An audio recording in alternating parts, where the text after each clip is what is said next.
Olá, irmãos, uma boa noite a todos. Caso você está vendo em outro momento do seu dia e não pôde acompanhar com a gente no domingo à noite, bom dia, boa tarde, boa noite. E é muito bom saber que, em meio às possibilidades que o nosso tempo nos dá, eu posso, de alguma maneira, a nossa igreja, a gente como liderança, estar podendo servir você e sua família de alguma maneira.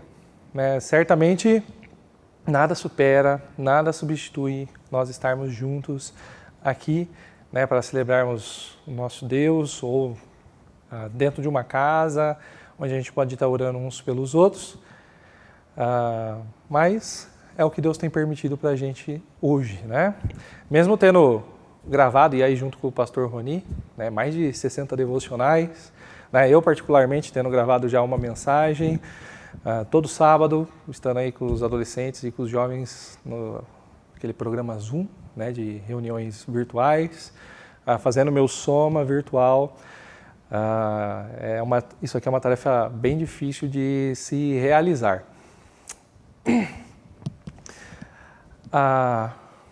Mas certamente eu penso que é possível se acostumar com isso aqui, com a lente da câmera.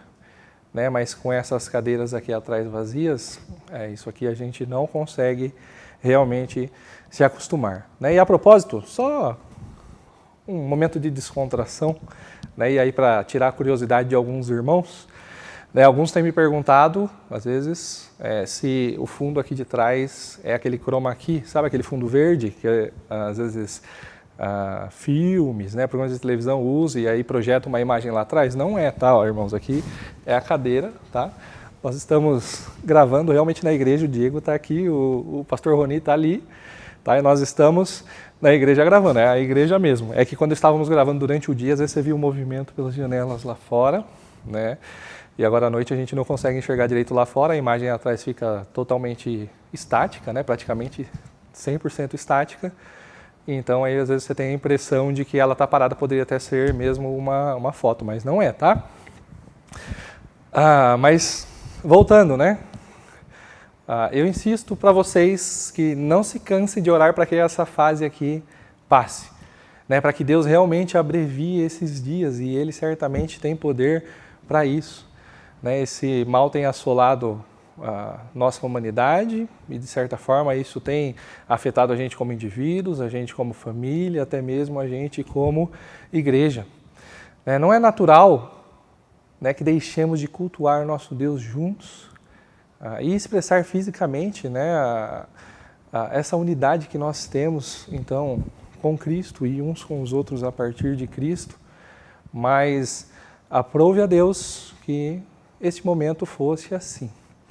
Então nós temos que orar perseverantemente, para que Deus tenha misericórdia então do seu povo e que logo nós possamos então passar por essa prova e passar por essa prova então aprovados, percebendo a todo instante que o nosso Deus, Ele é o Deus de toda provisão, e Ele está cuidando de nós como indivíduos, como família e também como igreja. Hoje, então, daremos continuidade à nossa série Refúgio em Meio ao Caos, e nós vamos olhar, então, para o capítulo 2 de Naum. Confesso que eu fiquei com vontade de copiar o pastor Roni, e aí, então, colocar o título dessa mensagem aqui, assim, como um filme, o nome de um filme de terror, igual ele fez algumas semanas atrás, Pensei em colocar A Hora do Terror. Provavelmente você vai ler junto comigo essa passagem, se você ainda não leu, e você vai perceber por que eu pensei nesse título. Mas, entretanto, eu preferi colocar A Hora é Chegada. Então, vamos ver o capítulo 2, do versículo 1 até o final. Vamos ver a descrição que o profeta faz de como seria, então, essa punição de Nínive. Mas essa mensagem não seria simplesmente como um filme de terror, mas, na verdade, é a imagem de um Deus santo, justo e irado, e não deixa a maldade sem a sua justa retribuição. E esse Deus, então, vai se mostrar para o seu povo uma grande fonte, um grande lugar de refúgio. Um grande lugar de refúgio quando nós então olhamos para a nossa volta e a gente vai se deparar com as maldades, a gente vai se deparar com as injustiças, aí toda a bagunça que esse mundo acabou virando depois da queda, conforme a gente vê desde Gênesis 3. Temos tido o costume de que enquanto está sendo transmitida a mensagem, as crianças acompanhando ali também juntamente com seus pais, sua família, elas fazerem um desenho. E se você quiser aí, peça para o seu filho. E eu digo a eles, desenhem agora, eu gostaria que vocês desenhassem um grande guerreiro, forte, um guerreiro justo, um guerreiro valente, um guerreiro vencedor. Esse guerreiro é o nosso Deus, que realmente milita contra toda a injustiça, e não deixará qualquer maldade, então, passar sem a retribuição devida, qualquer maldade imperar ou vencer. O nosso Deus é um grande guerreiro, Ele é justo e Ele é santo. Então desenhe esse grande guerreiro forte, valente, vencedor. E vamos para a nossa leitura então, tá? Os irmãos, por favor, abram suas Bíblias juntamente comigo aí em Naum 2 e vamos ler o capítulo inteiro. O destruidor avança contra você, Nínive. Guarde a fortaleza. Vigie a estrada, prepare a resistência, reúna todas as suas forças, o Senhor restaurará o esplendor de Jacó, restaurará o esplendor de Israel, embora os saqueadores tenham devastado e destruído as suas videiras. Os escudos e os uniformes dos soldados inimigos são vermelhos, os seus carros de guerra reluzem quando se alinham para a batalha, agitam-se as lanças de pinho. Os carros de guerra percorrem loucamente as ruas e se cruzam velozmente pelos quarteirões, parecem tochas de fogo e se arremessam como relâmpagos. As suas tropas de elite são convocadas, mas elas vêm tropeçando. Correm para a muralha da cidade para formar a linha de proteção. As comportas dos canais são abertas e o palácio então desaba. Está decretado. A cidade irá para o exílio, será deportada. As jovens, tomadas como escravas, batem no peito. Seu gemer é como o arrulhar das pombas. Nínive é como um açude antigo cujas águas estão vazando. Parem, parem! Eles gritam, mas ninguém sequer olha para trás. Saqueiem a prata, saqueiem o ouro. Sua riqueza não tem fim e está repleta de objetos de valor. Devastação, destruição, desolação. Os corações se derretem, os joelhos vacilam, todos os corpos tremem e o rosto de todos empalidece. Onde está agora a toca dos leões? O lugar em que alimentava os seus filhotes, para onde ia o leão, a leoa e os leõezinhos, sem nada temer? Onde está o leão que cava o bastante para os seus filhotes, estrangulava animais para as suas leoas e enchia suas covas de presas e suas tocas de vítimas? Estou contra você, declara o Senhor dos Exércitos. Queimarei no fogo os seus carros de guerra e a espada matará os seus leões. Eliminarei da terra a sua caça e a voz dos seus mensageiros jamais será ouvida. Como uma pessoa ela pode se mostrar, aí por meio da sua vida, por meio das suas atitudes, como sinônimos de maldade. A hora que você pensa naquela pessoa, automaticamente você pensa em maldade. Em nossos tempos, nós temos alguns exemplos. Em nosso contexto brasileiro recente, pode vir à sua cabeça, por exemplo, o caso dos Nardones. Se você for um pouquinho mais para trás na história, um pouquinho mais antigo que este caso, nós temos o caso da Suzanne von Richthofen.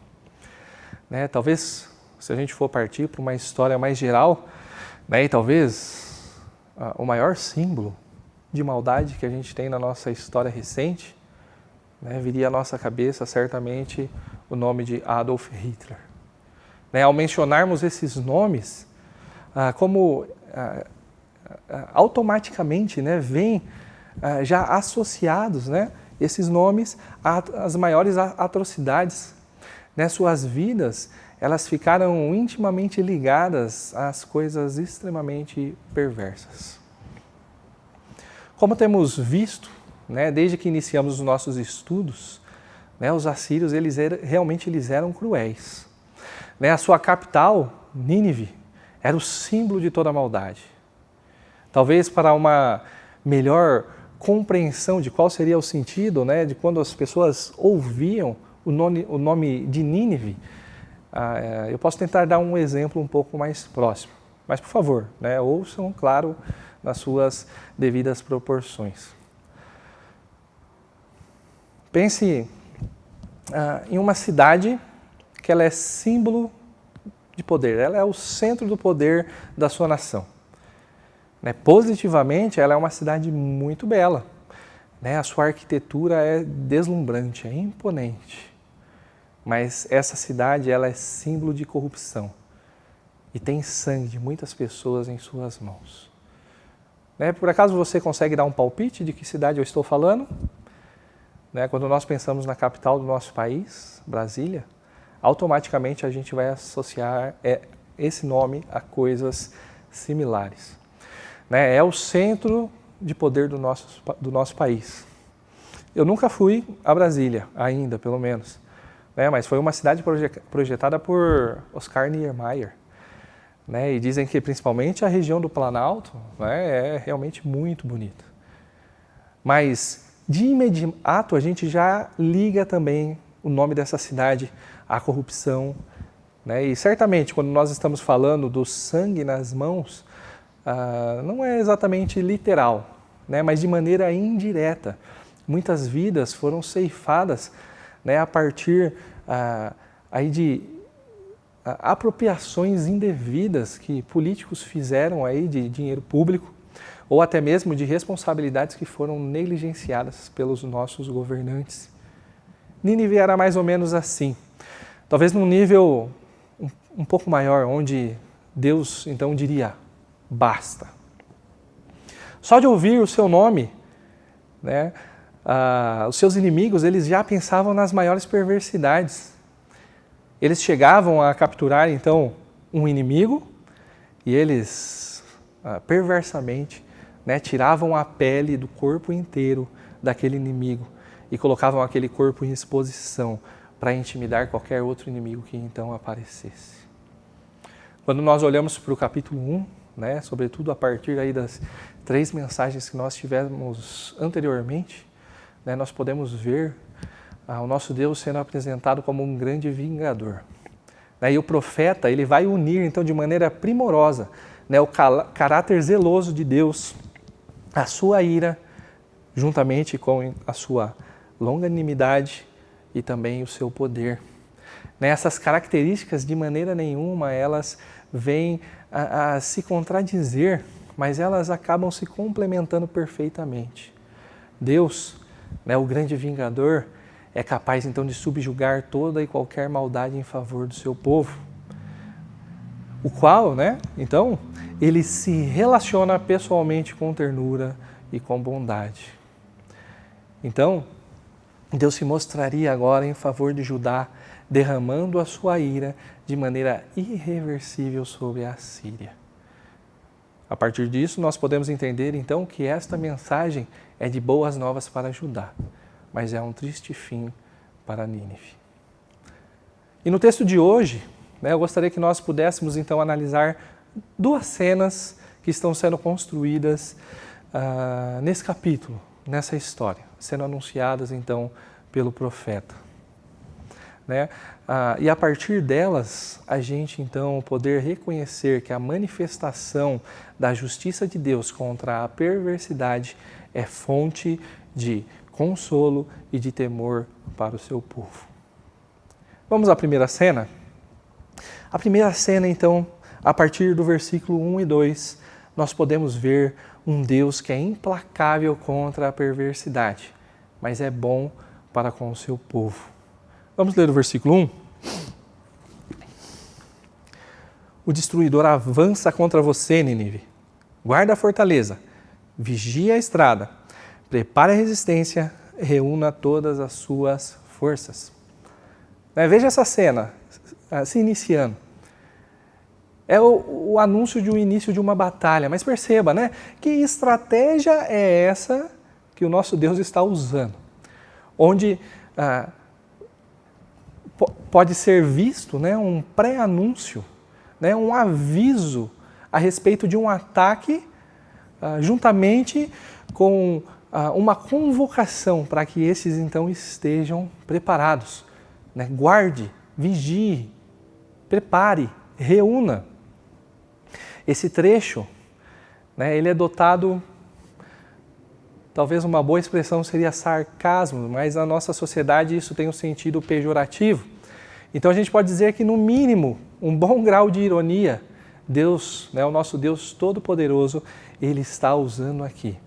Porque por meio do exército de coalizão, então, dos babilônios, juntamente com os medos, Ele está indo, então, se dirigir ao inimigo, e aí, então, a vitória é certa. É tão certa ao ponto que o fato de os inimigos não serem pegos de surpresa, né, e eles estarem então preparados para o embate, não faz diferença nenhuma. O momento do juízo é chegado e Nínive colherá então o fruto de toda a sua maldade. Muitas vezes pode acontecer com você, assim como acontece comigo, né, nós nos sentimos sozinhos, nós nos sentimos abandonados, e é de fato algo realmente a ser lamentado. Né? Ninguém gosta de ser esquecido, ninguém gosta de se sentir desamparado. Por outras vezes, né, além de sermos deixados de lado, essas pessoas às vezes se levantam em oposição a nós. Mas esse não é o pior problema que nós podemos vir a enfrentar. Quando nós temos Deus conosco, né, em nosso favor, não há o que temer, pois sabemos que Ele é suficiente, Ele é o Deus de toda a provisão, Ele é o Deus protetor, Ele é o Deus que nos ama. Mas agora, não contar com o favor de Deus, esse é um baita problema. E ainda se deparar com a oposição, né, de um Deus santo, certamente a situação fica trágica, muito, muito pior. E é esta situação justamente que se encontra aqui em Nínive. Né? Deus punirá Nínive por meio da invasão dos babilônios e dos medos. Deus não acudirá a Nínive. Né? Deus não está mais a seu favor. Nínive, então, irá sofrer o seu castigo integralmente. Né? E qualquer tentativa de se livrar de seu castigo seria, então, sempre feito em vão. Como nos lembra o Salmo 127, se não for o Senhor o construtor da casa, será inútil trabalhar na construção. Se não é o Senhor que vigia toda a cidade, será inútil a sentinela montar a guarda. Será inútil levantar cedo, dormir tarde, trabalhando arduamente por alimento. O Senhor concede sono àqueles a quem ama. Salmo 127, 1 e 2. Não há nada mais que Nínive pudesse fazer, então, a seu favor. No versículo 2, agora nós vemos uma mudança brusca aí na ação de Deus. Um grande contraste sendo pintado agora nessa cena. Enquanto no versículo 1 nós vemos a ação de um Deus vingador, irado, nesse ponto nós vemos um Deus terno, um Deus bondoso para com o seu povo, um Deus de graça, de favor, de misericórdia. Vamos ler o versículo 2? O versículo 2 diz assim: o Senhor restaurará o esplendor de Jacó, restaurará o esplendor de Israel, embora os saqueadores tenham devastado e destruído as suas videiras. Olha essa cena que está sendo pintada. Qualquer pessoa que ouvisse essa profecia durante o tempo em que ela foi proferida ficaria simplesmente abismado. Porque Nínive era uma superpotência, Nínive ela era poderosíssima. Ninguém conseguiria conceber a ideia de uma cidade com a fama e com o poder que Nínive tinha, poderia vir então a ruir, ser completamente arrasada, simplesmente devastada. Agora, do outro lado, nós temos Judá, uma nação muito pequena, uma nação muito frágil, extremamente carente, mas segundo o nosso texto, o próprio Deus haveria de restaurar o seu povo, independentemente de terem sido saqueados, né, e até mesmo as suas videiras, né, os seus sarmentos terem sido destruídos. Né, a versão revista e atualizada vai, em vez de trazer videira, traz essa expressão sarmentos. Né, e sarmentos são os troncos, né, pequenos, que ali que vai possuir então os brotos, da onde vão sair os galhos, que vai dar a rama então da videira onde serão produzidos os frutos. Os sarmentos, então, tendo sido destruídos, era o sinal que aquela cidade então realmente tinha sido totalmente devastada, totalmente destruída, se encontrava em um verdadeiro estado de calamidade. Em meio a essa situação, Judá, né, ao ouvir a profecia de Naum, ele deveria ter as suas esperanças então renovadas, né, a sua confiança no Deus Todo-Poderoso então firmada, pois a ação de Deus em favor do seu povo está sempre presente. Isaías, né, tempos atrás já havia alertado o povo, falando, né, que desde os tempos antigos ninguém ouviu, nenhum ouvido percebeu, olho nenhum viu outro Deus além de ti, que trabalha para aqueles que nele esperam. O Deus Todo-Poderoso, ele é implacável contra a perversidade, ao ponto de arrasar com Nínive, né, coisa que parecia impossível para aqueles dias. Mas Deus também é poderosamente bom o suficiente para restaurar Israel em todo o seu esplendor. Coisa que seria impossível para as pessoas que vissem Israel naqueles dias. Mas que Judá pôde experimentar em alguma dimensão. Mas juntamente com eles aguardamos o grande dia em que nosso Senhor Jesus reinará de Jerusalém sobre tudo e então sobre todos. Como nós podemos trazer isso então para os nossos dias? Não sei exatamente, né, mais especificamente, qual é o momento de vida que você está passando. Certamente nós estamos passando uma crise como humanidade, né, que tem se refletido das mais diversas maneiras aí dentro das nossas particularidades. Mas às vezes a vida vai nos trazer situações que sentiremos em grande angústia, né, em uma grande aflição. Mas não importa qual seja a circunstância, o Deus vivo, o Deus verdadeiro está em favor do seu povo. Ele tem capacidade para restaurar você, né? Ele tem capacidade para te trazer de volta ao bem-estar juntamente com Ele. Não porque simplesmente você merece isso. Isso não é um direito seu. Mas é justamente porque nós cremos num Deus vivo, verdadeiro, que é fiel. Fiel à sua própria palavra, e Ele prometeu que jamais nos desampararíamos. Se Deus então é por nós, nada poderá se levantar contra nós. Que o nosso coração então possa estar sempre plenamente confiantes, no Deus que cremos, no Deus que temos, no Deus que age então em nosso favor. Essa foi a primeira cena, então. Um Deus vingador, um Deus implacável contra a perversidade, mas um Deus que certamente é bom para com o seu povo.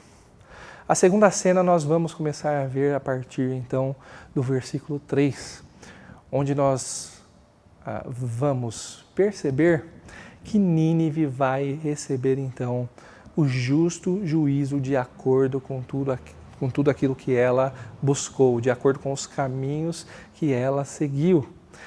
Então, vamos ver que aquele que planta perversidade colhe juízo. A partir daqui, o profeta inicia uma descrição da manifestação do juízo de Deus contra Nínive. E esta será, então, uma cena de completa loucura e de uma destruição certamente inevitável. E nos versículos 3 e 4, nós encontramos: os escudos e os uniformes dos soldados inimigos são vermelhos, os carros de guerra reluzem quando se alinham para a batalha, agitam-se as lanças de pinho, os carros de guerra percorrem loucamente as ruas e se cruzam velozmente pelos quarteirões, parecem tochas de fogo e se arremessam como relâmpagos. Nesses versículos nós vemos a apresentação desses inimigos. Os seus Homens, eles são grandes valentes, né, que trazem junto consigo a experiência, as marcas de grandes batalhas. Suas roupas, né, e juntamente com as suas ferramentas de guerra, mostram o seu poder, né, e a crueldade manchada pelo vermelho do sangue nelas. Seu exército, né, era detentor de carros de guerra revestido com metais praticamente impenetráveis e que, acompanhado de seus cavalos velozes, que percorrendo as redondezas da cidade, tornavam essa cena vista do lado de dentro como algo estonteante, totalmente aterrorizador. O inimigo a ser enfrentado por Nínive era detentor de um poderio militar simplesmente assustador até o momento, sem precedentes algum. E então no versículo 5 nós lemos: as suas tropas de elite são convocadas, mas elas vêm tropeçando, correm para a muralha da cidade para formar a linha de proteção. Diante disso, a tropa de elite de Nínive então é convocada. Seus grandes generais, os seus principais estrategistas, os seus maiores guerreiros se reúnem então para montar, né, a sua defesa a essa altura. Mas a cena ela é tão aterradora que o seu mais bravo valente se estremece de cima a baixo e a cidade simplesmente então agora se encontra perdida. A partir do versículo 6, né, eu quero que os irmãos então prestem atenção juntamente comigo, né, em como Deus ele não vai deixar dúvida alguma quanto à sua disciplina, né, pois o inimigo ele é tão poderoso que ele jamais poderá se gloriar da forma como Deus conduz toda a situação. Ele deixa muito claro que o que está acontecendo aqui, então, é o juízo de Deus contra Nínive. Nos versículos 6 e 8 nós lemos: as comportas dos canais são abertas e o palácio desaba. Está decretado, a cidade irá para o exílio, será deportada, as jovens tomadas como escravas batem no peito. Seu gemer é como o arrulhar das pombas. Nínive é como um açude antigo, cujas águas estão vazando. Parem, parem, eles gritam, mas ninguém sequer olha para trás. A estratégia usada aqui é represar, né, os rios que abasteciam a cidade de Nínive. E Nínive ela era famosa por causa dos seus famosos aquedutos. Era um dos seus símbolos de glória, mas um dos principais símbolos de glória então da cidade de Nínive vai se tornar a sua principal fonte de ruína. Os inimigos então, rio acima, represam aquelas águas e no momento certo aquelas águas então elas escoam. E quando elas escoam, elas partem com tamanha violência que as muralhas, as fortificações em volta da cidade, elas cedem, elas vêm abaixo. Nínive possuía uma extensão, né, gigantesca de muralhas à sua volta.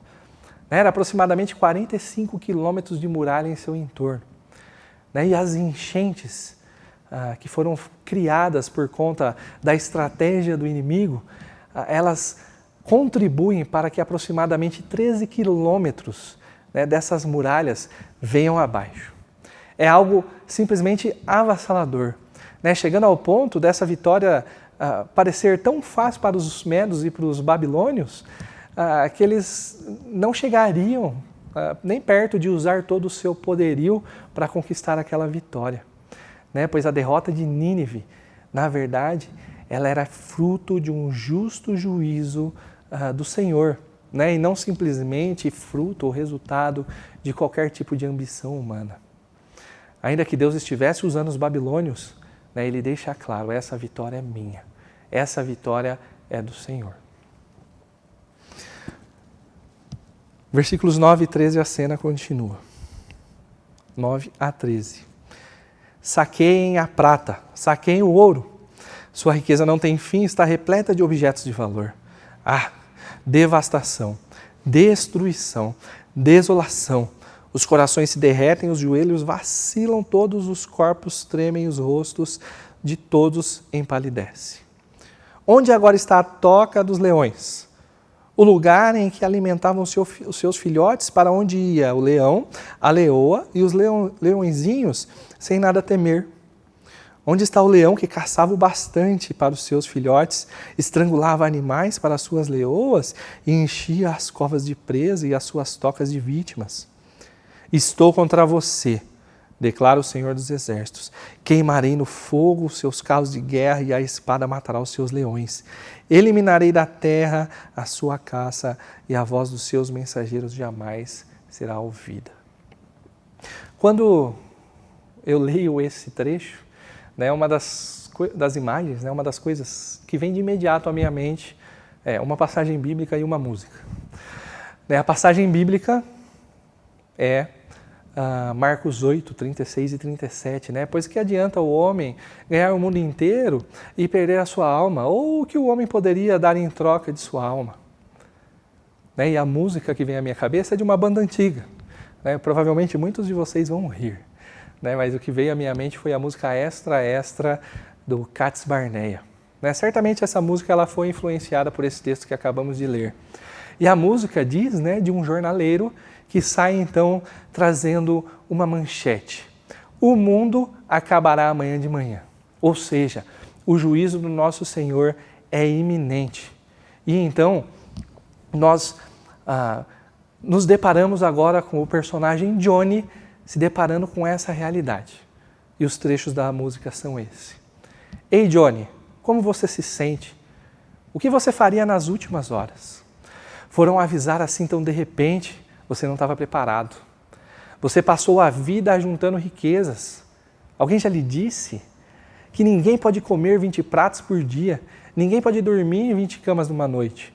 Tanta gente passando fome e a justiça está pedindo a sua cabeça. Que notícias lhe trago, Johnny? Prepara o teu caminho. Que aproveita o mundo inteiro e perder a sua alma. O que daria o homem em troca de sua alma? Os babilônios, eles invadem a cidade e agora Nínive será totalmente devastada. Nínive, ela era símbolo de poder. Um dos grandes símbolos daquela cidade era a figura do leão, que era retratado das mais diversas formas de cultura que aquela cidade produzia. E por causa da sua força, na base da violência, da opressão, essa nação então ela acumula grandes riquezas. Mas da mesma forma como essas riquezas vieram, elas foram. As riquezas elas foram conquistadas na base da violência, derramando muito sangue, saqueavam as nações que estavam humilhadas. Onde está a toca dos leões, lugar em que alimentavam seus filhotes, para onde ia o leão e a leoa e os leõezinhos sem nada temer? Não havia nada naquela cidade que não havia sido construído na base de anseios perversos. Onde está o leão que caçava o bastante para os seus filhotes, estrangulava animais para as suas leoas e enchia suas covas de presa e suas tocas de vítimas? Agora já não há mais nada o que fazer. O justo juiz está pedindo as contas dos seus feitos, Nínive. E encontramos o versículo 13. Estou contra você, declara o Senhor dos Exércitos. Queimarei no fogo os seus carros de guerra e a espada matará os seus leões. Eliminarei da terra a sua caça e a voz dos seus mensageiros jamais será ouvida. Veja, Deus decretou que a ordem das coisas fossem como realmente são. Em Gálatas 6, 7 nós encontramos: não se deixem enganar, de Deus não se zomba, porque o que o homem semear, isso também colherá. Nós vemos essa lei sendo validada quando nós olhamos para a natureza, mas nós também podemos perceber muito bem, refletindo, essa lei sendo autenticada também nas nossas vidas, nas nossas ações. Nínive plantou guerras, plantou crueldade, ganância, humilhação e tudo isso regado a muito sangue. E é exatamente isso que Nínive agora colherá. Aqui eu gostaria de lembrá-los, que precisamos escolher com muito critério as nossas sementes, aquilo que nós vamos plantar. Pois justamente aquilo que nós plantamos é aquilo que nós colheremos. E aqui né, que nós encontramos um problema. Porque quando estamos a semear, né, nós saímos semeando indiscriminadamente, sem avaliar com o zelo necessário, né, qual é essa semente que eu estou plantando? Qual é o fruto que vai ser, então, produzido a partir dessa semente que está sendo plantada? Então, por conta disso, né, por diversas vezes a gente colhe frutos amargos, frutos tristes, né, e tudo isso por causa das nossas escolhas, das escolhas erradas que fizemos. E Nínive não precisava ter experimentado da desgraça vinda da parte de Deus. Né? Nínive ouviu a mensagem do profeta Jonas há vários anos atrás desse momento. E ela acabou, né, experimentando realmente da graça e da misericórdia de Deus, né, quando lhe foi anunciado que Deus haveria de julgar os seus caminhos. Nínive então ouve essa mensagem, né, e em profunda contrição, como nação, se arrependem então dos seus pecados, né? E como diz, né, o texto bíblico, eles então foram poupados. Isso, claro, muitos anos antes de Nínive se tornar essa máquina de guerra que viria então subjugar o reino do norte e então oprimir Judá, o reino do sul. Mas eles se esqueceram do que Deus havia lhes dito e então perseveraram nas suas perversidades, provocando novamente a ira do justo juízo de Deus sobre eles. E eu quero encerrar aqui então com 2 lições. Primeiro, eu queria falar sobre arrependimento. Arrependimento sempre foi um conceito importante, tanto no Antigo quanto no Novo Testamento. Para sermos reconciliados com Deus, é necessário que nos arrependamos. E então, nos voltemos para Deus. Esta foi a mensagem, né, dos profetas para o povo de Deus. Foi a mensagem lá de João Batista. Esta foi a mensagem que chegou para mim e que está chegando para você. Né, o chamado que foi ofertado a Nínive foi o mesmo que nos alcançou. Mas Nínive esqueceu da graça e da misericórdia do nosso Senhor e resolveu então seguir os seus próprios caminhos. Então, Deus usa do seu livre e soberano direito de juízo. E agora, nós pensarmos nisso, isso deve nos gerar um profundo temor. Eu tenho levado realmente uma vida de piedade. Será que os frutos que eu tenho buscado, as sementes que eu tenho plantado, vão trazer bons frutos nos meus relacionamentos? Será que eu tenho buscado deixar o Espírito Santo me encher e então produzir o seu fruto? Se não houveram respostas positivas a somente essas perguntas, esse é o momento de você se voltar para a cruz de Cristo arrependido. Confiando então na promessa que temos, de que se confessarmos os nossos pecados, Ele é fiel e justo para nos perdoar os nossos pecados e nos purificar então de toda a injustiça. Pode ser que você esteja aqui, porque às vezes compartilharam essa mensagem com você, aí você resolveu assistir, mas não está fazendo sentido. Eu queria te dizer que Deus te trouxe aqui para você poder ouvir que Ele é um Deus irado contra o pecado e Ele não terá o inocente por culpado e nem o ao contrário. A Bíblia nos mostra que todos nós somos pecadores e estamos distantes de Deus.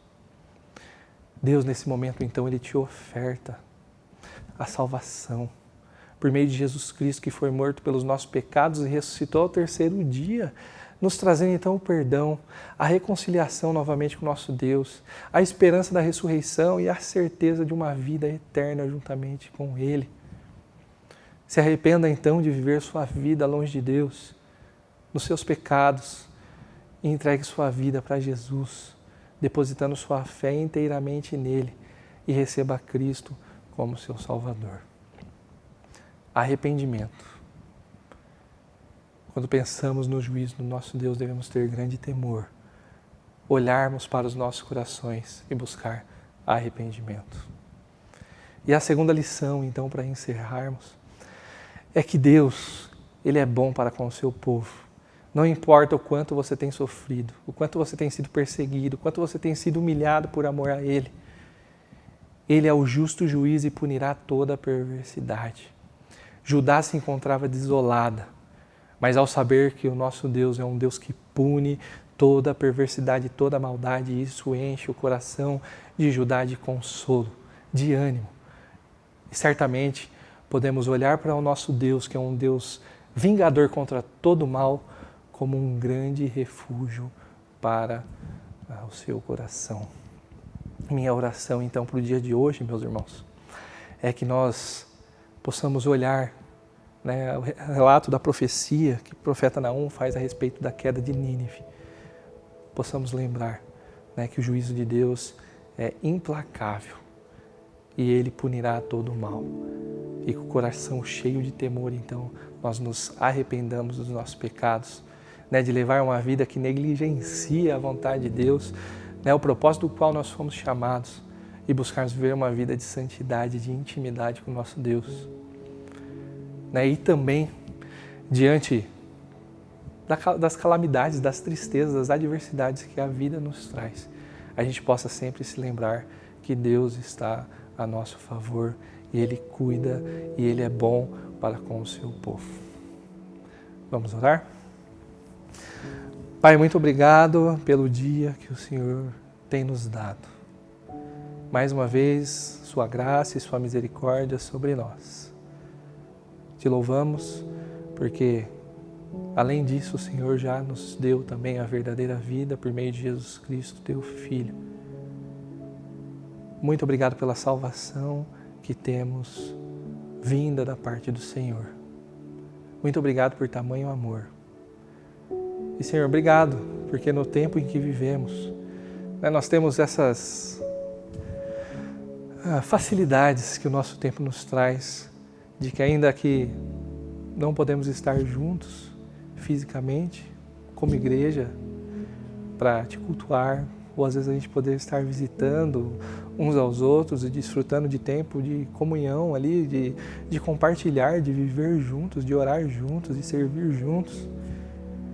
Ainda assim o Senhor nos dá uma gota de consolo, né, por meio dessas ferramentas virtuais, que podemos pelo menos ligar, mandar mensagens, estarmos reunidos virtualmente, ouvir uma mensagem pela internet. Obrigado, Senhor. E que, de alguma forma, apesar de não ser, né, aquilo que realmente precisamos, que é cultuar o Senhor juntos, né, desfrutarmos da comunhão sendo expressa fisicamente pela presença dos santos unidos, né? Isso de alguma forma contribua para a provisão que o Senhor quer dar para o seu povo nesse momento de aflição. E te peço, Senhor, por favor, tenha misericórdia do seu povo. E, por favor, abrevie esses dias para que possamos, então, em breve estarmos juntos, né? Voltarmos a cultuar o Senhor juntos, né?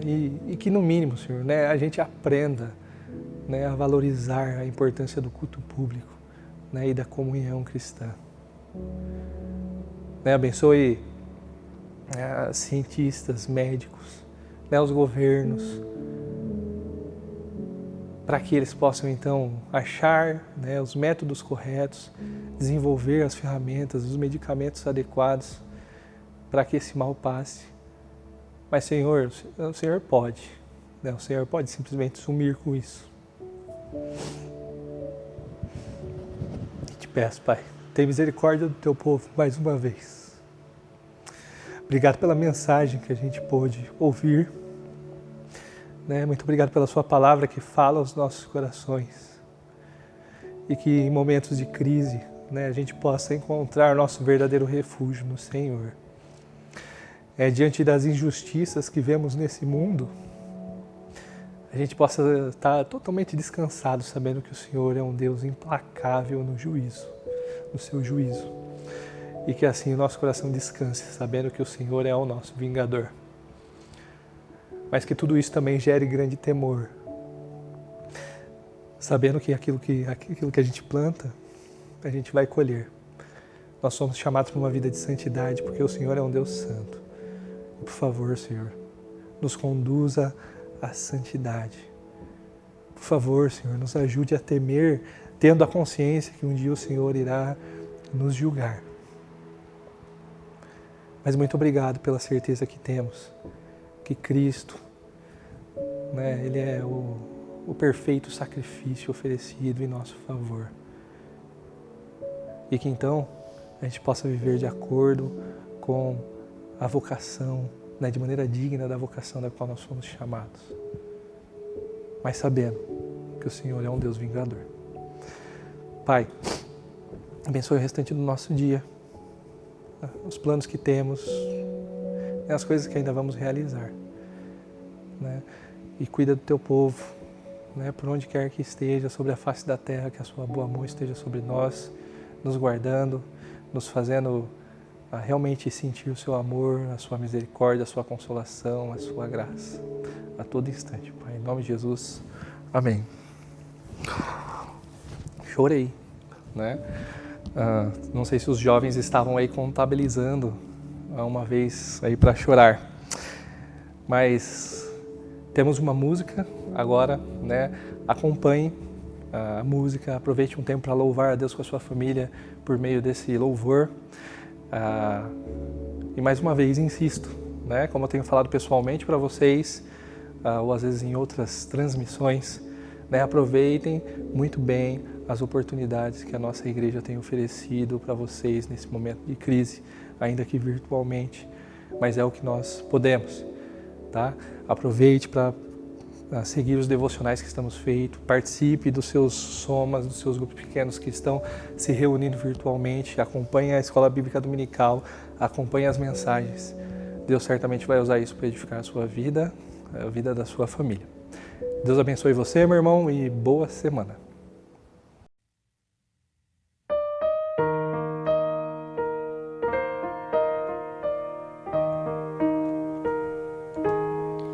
Se os problemas parecem não ter solução, quando as mágoas inundam o teu coração, há alguém que atende a tua oração.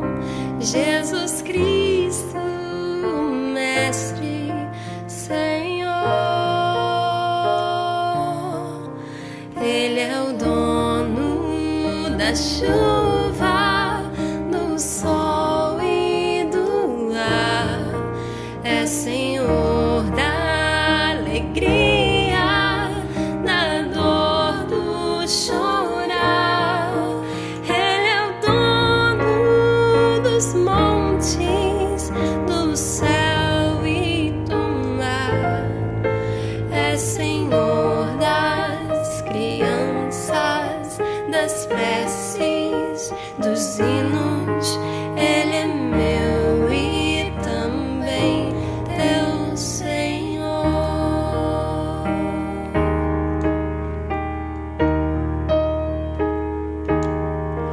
Ele é o caminho, a verdade, a luz. Abre teu coração e recebe a Jesus.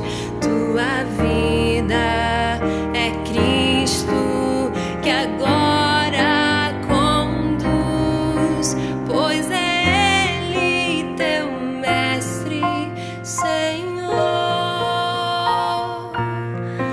Ele é o dono da chuva, do sol e do ar, é Senhor da alegria, da dor, do chorar. Ele é o dono dos montes, do céu e do mar, é Senhor das crianças, das preces, dos hinos.